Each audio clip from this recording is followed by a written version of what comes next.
We'll now talk about training and assessment and distance learning. As Emma and I have reviewed the key points on the previous slide, we've already made several comments about the delivery of training and assessment by distance. Therefore, I'll only refer to those points briefly here, with more detailed comments about conducting assessment using distance delivery modes. And I noticed that we've already received some questions around assessment and distance delivery, and we'll endeavour to respond to some of those questions as we move towards the end of the presentation. Emma will also speak specifically about delivering training and assessment during COVID-19 very soon.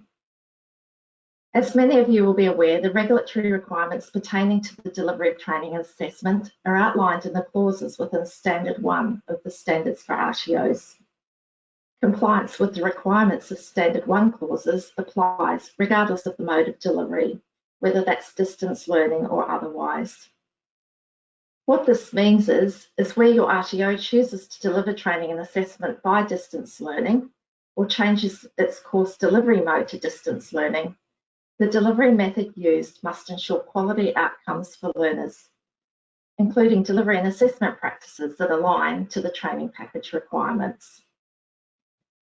Arguably, one of the most significant benefits of providing training and assessment using a distance delivery mode is the opportunity for a training provider to use a range of different technologies and tools to develop and deliver training. We've already spoken about learning management systems. However, you may also consider using technologies such as augmented reality, video calls, simulation tools, social media, online conferencing, forums, just to name a few. Having access to a greater range of delivery tools can also enable the delivery of more individualised learning experiences for students, with extra avenues for creating innovative and industry-current learning environments. In deciding which technologies and distance learning resources to use, it is essential to think about the suitability of the technologies and resources for the VET course, and as Emma has already mentioned, the characteristics of the learner cohort, and of course the capacity of your RTO to effectively facilitate learning programs and experiences using the chosen technology or resources. In addition, it is essential to ensure that learning resources, facilities and equipment are sufficient and will be accessible, taking into account the number and characteristics of learners enrolled in the course. Resources should be engaging for the learner and promote interactivity. Consideration may be given to develop content in a variety of ways to encourage learners to absorb the knowledge and to take time to be able to practice their skills. Variety also helps with responding to the different learning styles of different students. Course content may, for example, be designed and arranged differently in a distance or online learning environment and could include a combination of different types of learning activities, such as online discussions between learners, additional reading and research, and recorded or real-time webinars that enable learners to engage with their peers. Structure is often also important in distance learning. When undertaking distance learning, students can be encouraged to complete learning tasks through the inclusion of checkpoint and style activities and summative assessment activities, which enable the student and their trainer to confirm that they are developing the competencies and are sufficiently prepared to undertake assessments. Completion of these tasks also allows the trainer to check for comprehension and to provide the learner with additional support when needed. Students enrolling in higher level qualifications may also be supported to apply their developing knowledge and skills through open-ended learning experiences and assessment tasks. As with all resources designed and developed for distance learning, content needs to be accurate and up-to-date and must meet the training package requirements.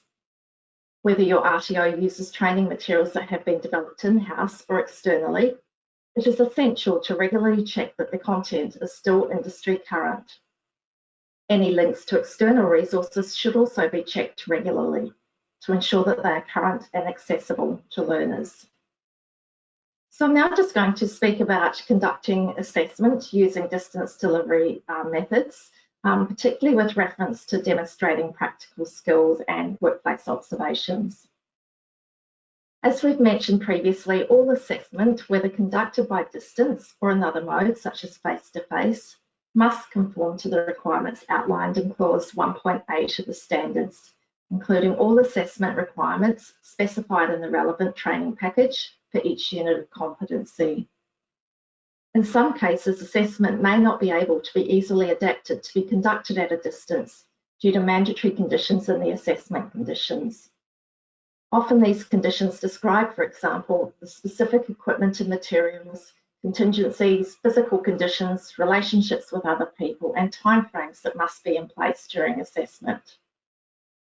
However, as in other cases, you may be able to make effective changes to your organisation's assessment system to gather the required evidence from a distance.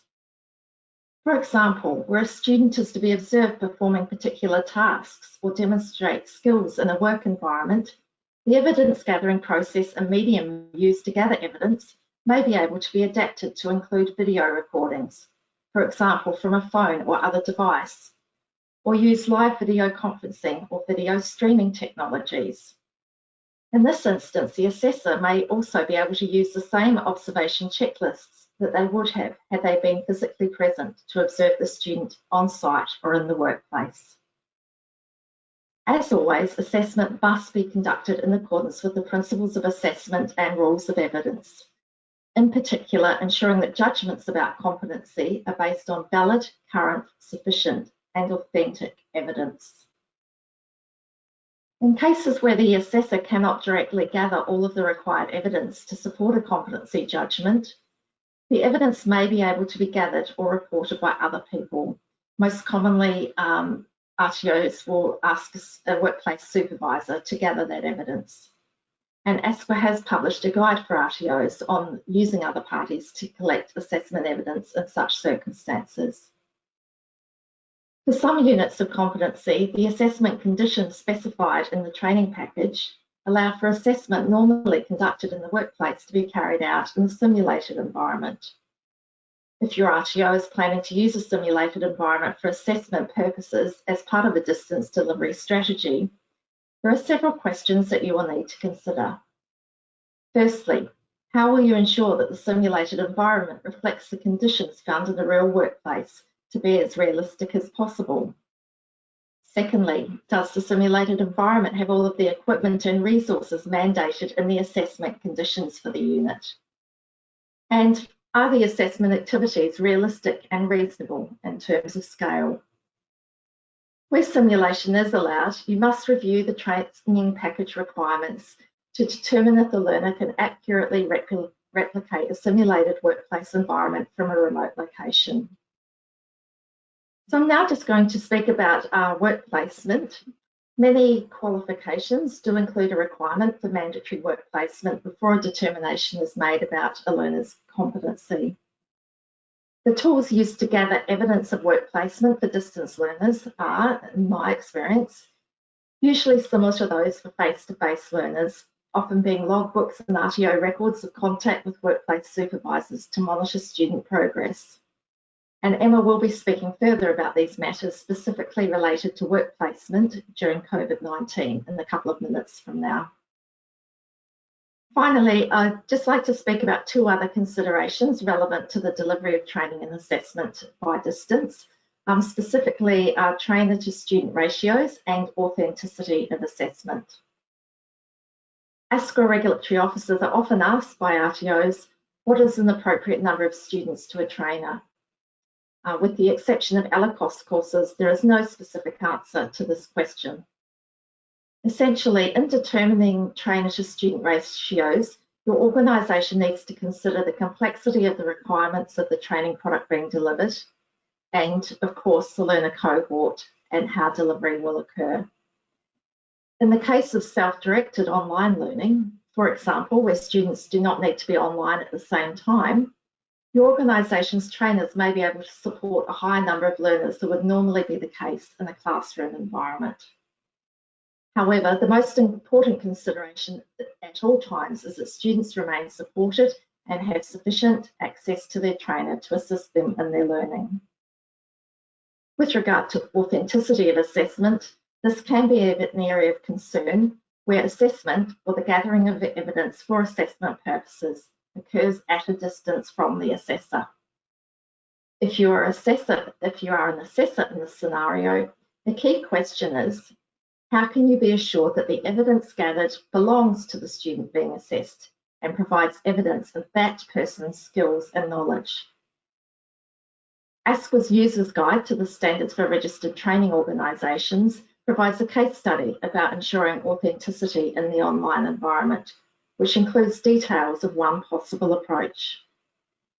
It is also important to note that regardless of the delivery method used, you must be able to demonstrate how you have verified the identity of all students.